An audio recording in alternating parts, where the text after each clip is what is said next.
देखिए गृह काउंसिल का इंडेवर ये है कि हम लोग हर रीजन में, हर सिटी में जाके अपने रीजनल प्रेजेंस दिखाएं, और हम लोग ये चाह रहे हैं कि हम सस्टेनेबिलिटी के कॉन्सेप्ट्स को और लोगों तक पहुंचा सकें। और इसलिए हम लोगों ने एक मेन इवेंट जो हम दिल्ली में करते हैं, उसके अलावा हमने हर सिटी में इस साल प्रोग्राम करने का सोचा है। इसी कॉन्टेक्स्ट में हम लोगों ने ये थीम रखा है, accelerating, as you can see, accelerating climate action in the built environment. तो हम इस कॉज को, हम बिल्ट एनवायरनमेंट में जो काम हो रहा है उसको पुश करना चाहते हैं और ज़्यादा काम इस एरिया में करना चाहते हैं, ताकि और लोगों के अंदर जागरूकता पैदा हो और लोग सस्टेनेबिलिटी के कॉन्सेप्ट्स को अपनी बिल्डिंग्स के अंदर अडॉप्ट कर सकें। जी मैम, जैसे ये ग्रीन सिटी भी चंडीगढ़ को कहा जाता है और नॉर्थ इंडिया का सबसे बेहतर जी, तो यहाँ पर पोल्यूशन की समस्या लगातार बढ़ती जा रही है, 2 राज्यों की राजधानी भी है, तो यहाँ पर क्या करना है? देखिए बहुत सारे फैक्टर्स होते हैं जिसकी वजह से पोल्यूशन फैक्टर्स बढ़ते हैं। सो कंस्ट्रक्शन को वन ऑफ द एरियाज़ माना जाता है जिसकी वजह से जो कंस्ट्रक्शन एक्टिविटीज़ होती हैं जिसकी वजह से पोल्यूशन लेवल्स बढ़ते हैं। सो सबसे इम्पॉर्टेंट ये रहता है कि जब हम सस्टेनेबल प्रैक्टिसेस की बात करते हैं, उसमें सबसे इम्पॉर्टेंट है कंस्ट्रक्शन साइट्स को हम कैसे मैनेज करें। तो साइट्स को मैनेज करने के लिए गृह में बहुत बढ़िया तरीके से हम लोगों ने बहुत पैरामीटर्स बनाए हैं कि हम ग्रीन बैरिगेडिंग कैसे करें, स्प्रिंकलिंग ऑफ वाटर और वॉशिंग ऑफ व्हील्स, बहुत सारी ऐसी स्ट्रैटेजीज़ हैं जो कि हम लोगों ने बताई हैं लोगों को through our experience and also through our research, जो कि प्रोजेक्ट्स में इम्प्लीमेंट होनी चाहिए, ताकि जब हम कंस्ट्रक्शन जब हम करते हैं तो उस दौरान जब बहुत ज़्यादा धूल मिट्टी उड़ती है, उस चीज़ों को हम उस समय ध्यान दे सकते हैं, मटेरियल्स की वेस्टेज रोक सकते हैं, और बेस्ट कंस्ट्रक्शन मैनेजमेंट प्लान्स के साथ हम लोग एक एफिशिएंट बिल्डिंग ही नहीं, मतलब ड्यूरिंग कंस्ट्रक्शन भी हम इन्वायरमेंट को नुकसान नहीं पहुँचाएं, उस हिसाब से कंस्ट्रक्शन हम करते हैं। जी, आगे मटेरियलाइज कैसे करना, उसके लिए क्या एक्टिविटीज़ कर रहे हैं? देखिए जो MOUs रहते हैं ये बेसिकली कोलैबोरेशंस इसलिए बनाए जाते हैं ताकि हम लोगों के साथ और जुड़ सकें। फॉर एग्जांपल जो आज हम लोगों ने MOU साइन किया है इंडियन इंस्टीट्यूट ऑफ आर्किटेक्ट्स के साथ, ये एक हमारी पहल है ताकि हम यहाँ के आर्किटेक्ट्स और यहाँ के स्टेक होल्डर्स को सस्टेनेबिलिटी के कॉन्सेप्ट्स के साथ और जोड़ सकें, और वो लोग जब यहाँ पे बिल्डिंग्स बनाएं और यहाँ पे जब कुछ काम हो तो वो सस्टेनेबिलिटी के एरिया में हो। तो ये कोलैबोरेशन 2-वे कोलैबोरेशन रहता है जहाँ पे वो हमारी मदद करते हैं to get more projects and to get more footprint, गृह फुटप्रिंट बढ़ाने का काम करते हैं, और इन टर्न हम लोग उन लोगों को मदद करते हैं ताकि हम उनको थ्रू ट्रेनिंग्स, कैपेसिटी बिल्डिंग, हम उन लोगों की कैपेसिटीज़ बिल्ड कर सकें, और आने वाली जनरेशन जितने आर्किटेक्ट्स आएँ और जितना काम इस एरिया में हो वो सब सस्टेनेबिलिटी के एरिया में ही हो। जो मैम कॉन्क्लेव में आपके जी मॉनिटरिंग सैलरी होता है कि कितना इसका इम्प्लीमेंटेशन हो गया क्या? जी, देखिए हमारी कोशिश ये रहती है कि हर इवेंट के बाद हम लोग एक रिपोर्ट क्रिएट करते हैं, तो हम हर डिपार्टमेंट जिसके साथ हम लोग एसोसिएट हुए, जैसे आज हम लोग गवर्नमेंट ऑफ पंजाब, हरियाणा, चंडीगढ़ को, ये सब जितना भी आज की डेलिब्रेशंस रहेंगी, जितना भी हम लोग आज डिस्कशंस करेंगे, ये सारी जितनी रिपोर्ट्स हैं वो सब डिपार्टमेंट्स में प्रेजेंट होंगी। हमारी उसमें फाइंडिंग्स क्या रही, हमारे सजेशंस क्या रहे, और हम किस तरीके से चाहेंगे कि पॉलिसीज़ और रिफाइन हो, हम उस तरीके से वो रिपोर्ट्स को प्रेजेंट करते हैं, और उस रिपोर्ट्स के बेस के ऊपर वो लोग एक बेटर डिसीजन ले पाते हैं और उन पॉलिसीज़ को मॉडिफाई कर पाते हैं, और जो आने वाले सस्टेनेबिलिटी मेजर्स, आने वाले टाइम में जितना काम इस एरिया में होगा वो पॉलिसी के थ्रू और रेगुलेशंस के थ्रू उनको वो पुश कर पाते हैं। नहीं, बहुत अवेयर हैं लोग, और ऐसा नहीं है, कुछ लोग जो नहीं हैं उनको हम फर्दर और अवेयर करते हैं, उनके घर जाते हैं, और हमारी पूरी टीम है जो उन्हें अवेयर करती है। ऐसी बात कम से कम चंडीगढ़ के रिस्पेक्ट में नहीं है, और यही कारण है कि हम अच्छे खासे घरों के ऊपर आपको यहाँ पे सोलर नज़र आता है, और गृह की ये जो रीजनल कॉन्क्लेव है इसमें हम भी इंटरेस्टेड हैं, क्योंकि इससे हमारी थर्ड पार्टी रेटिंग मिलती है।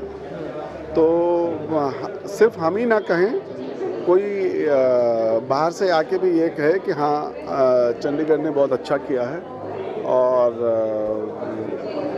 आपकी परफॉर्मेंस अच्छी है, तो हमें भी अच्छा लगेगा।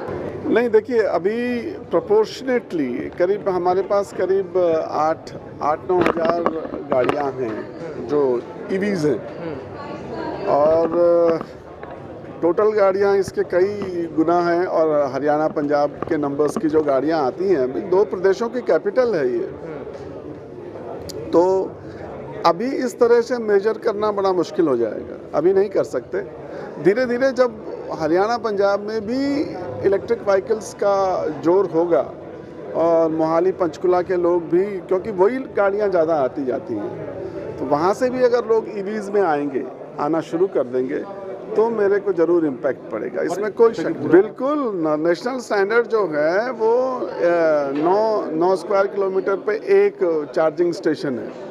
मेरे पास ऑलरेडी 26 चार्जिंग स्टेशन है 110 स्क्वायर किलोमीटर पे, तो आप लगा सकते हैं। लोग यूज़ कर रहे हैं, लोग यूज़ कर रहे हैं। हम उनका जो कंपनीज जिन्होंने लगाया है उनका रेवेन्यू अभी उतना नहीं है, पर इम्प्रूव हो रहा है, हर महीने वो इम्प्रूव हो रहा है। चंडीगढ़ ट्रांसफ़र होना जा रहा था कि भी हम ज़्यादातर 80% या 50% कम से कम की टारगेट था, वो कब तक का टारगेट है?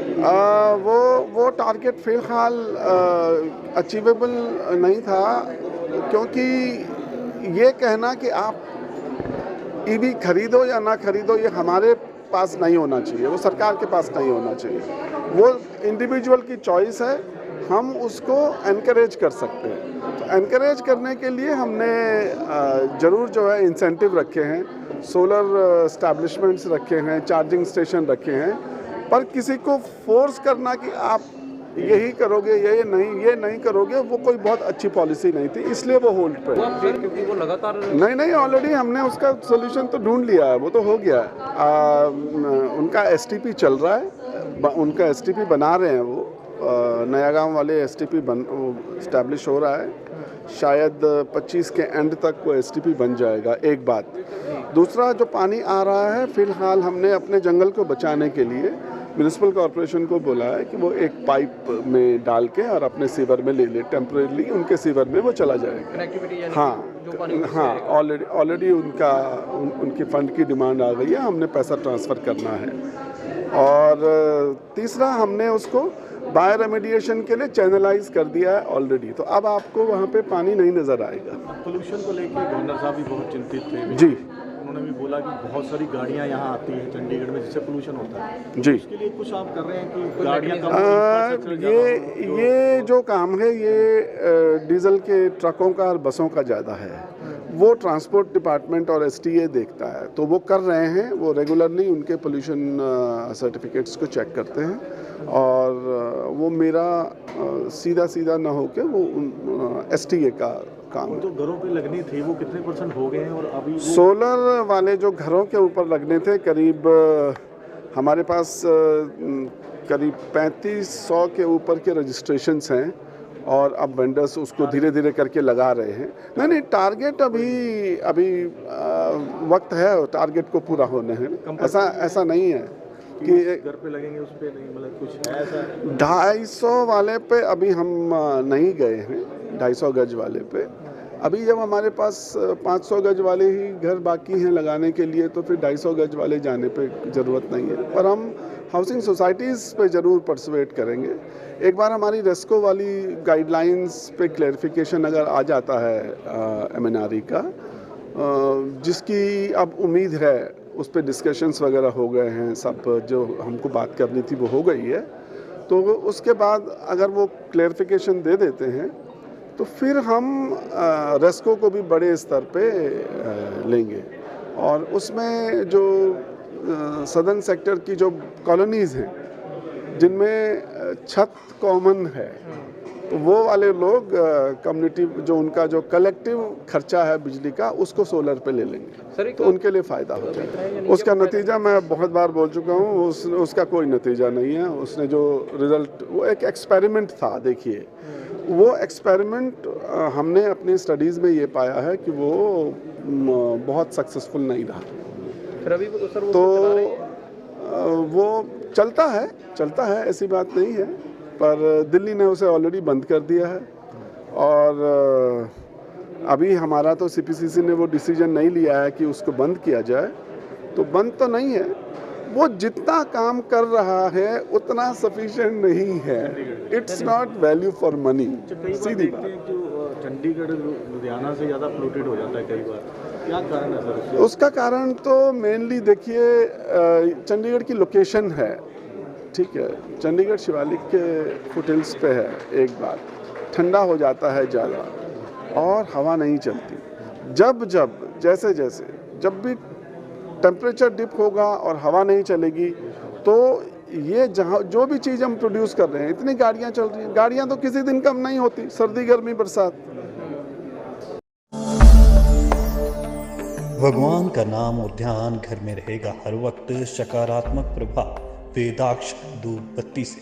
वेदाक्ष ज्योति सेवा संस्थान द्वारा अभिमंत्रित धूप बत्ती रोज, मोगरा और बेलपत्र की महक से लक्ष्मी का होगा वास।